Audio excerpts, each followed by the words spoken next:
ಕೇಂದ್ರದ ಬಡ್ಜೆಟ್ ಮಂಡನೆಯಾಗಿದೆ. ಸನ್ಮಾನ್ಯ ಹಣಕಾಸು ಸಚಿವರಾದಂಥ ನಿರ್ಮಲಾ ಸೀತಾರಾಮನ್ ಅವರು ಭಾಳ ಉತ್ತಮವಾದಂಥ ಒಂದು ಬಡ್ಜೆಟನ್ನು ಮಂಡಿಸಿದ್ದಾರೆ. ವಿಶೇಷ ಅಂದರೆ ಮಧ್ಯಮ ವರ್ಗಗಳನ್ನು ಆರ್ಥಿಕವಾಗಿ ಶಕ್ತಿಯುತರನ್ನಾಗಿ ಮಾಡಲಿಕ್ಕೆ ಬೇಕಾದಂಥ ಬಡ್ಜೆಟ್ ಇದು.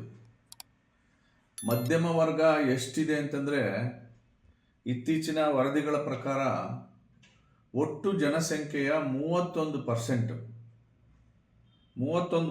ಅಂದರೆ ಹೆಚ್ಚು ಕಡಿಮೆ 43 ಕೋಟಿ ಜನ ಮಧ್ಯಮ ವರ್ಗದ ಜನ ಇದ್ದಾರೆ.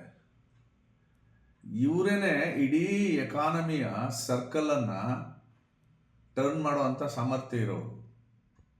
ಸೊ ಇವ್ರಿಗೆ ಆರ್ಥಿಕವಾಗಿ ಶಕ್ತಿ ತುಂಬಲಿಕ್ಕೆ ಈ ಬಾರಿ ಬಡ್ಜೆಟಲ್ಲಿ 12 ಲಕ್ಷದವರೆಗೆ ಟ್ಯಾಕ್ಸ್ ಫ್ರೀ ಮಾಡಿದ್ದಾರೆ. ಸೊ ಇದು ಭಾರತವನ್ನು ಹೇಗೆ ಅಭಿವೃದ್ಧಿ ಮಾಡಬೇಕು ಅನ್ನೋ ದಿಕ್ಕಿನಲ್ಲಿ ಕೇಂದ್ರ ಸಚಿವರಾದಂಥ ನಿರ್ಮಲಾ ಸೀತಾರಾಮನ್ ಅವರು ಒಳ್ಳೆ ತೀರ್ಮಾನ ತಗೊಂಡಿದ್ದಾರೆ. ಜೊತೆಗೆ ನರೇಂದ್ರ ಮೋದಿಯವರ ಸರ್ಕಾರ ಇಲ್ಲಿವರೆಗೆ ನಾವು ಲೆಕ್ಕಾಚಾರ ಮಾಡಿದ್ರೆ, ಅವರ ಬಡ್ಜೆಟ್ಗಳನ್ನು ಅನಲೈಸ್ ಮಾಡ್ತಾ ಹೋದರೆ 2014ರಿಂದ 2024ರವರೆಗೆ ಸುಮಾರು 17.9 ಕೋಟಿ ಉದ್ಯೋಗ ಸೃಷ್ಟಿ ಮಾಡಿದ್ದಾರೆ. ಮತ್ತು ಈ ಬಡ್ಜೆಟಲ್ಲಿ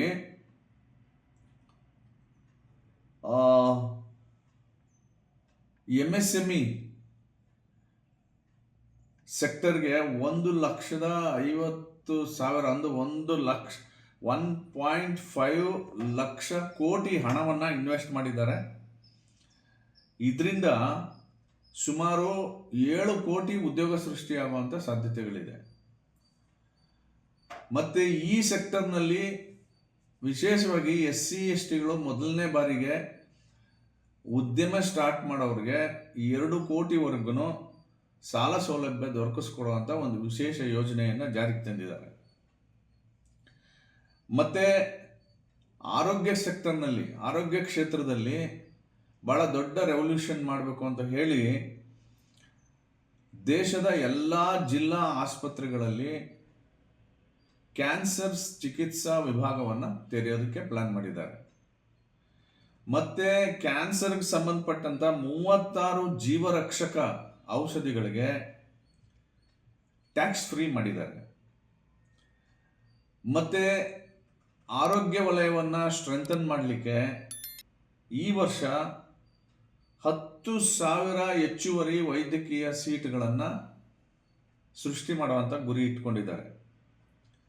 ಮತ್ತು 8 ಕೋಟಿ ನವಜಾತ ಶಿಶುಗಳಿಗೆ ಮತ್ತು ತಾಯಂದಿರಿಗೆ ಪೌಷ್ಟಿಕ ಆಹಾರ ಒದಗಿಸ್ತಕ್ಕಂಥ ಯೋಜನೆಯನ್ನು ಕೂಡ ಕೈಗೆತ್ತಿಕೊಂಡಿದ್ದಾರೆ.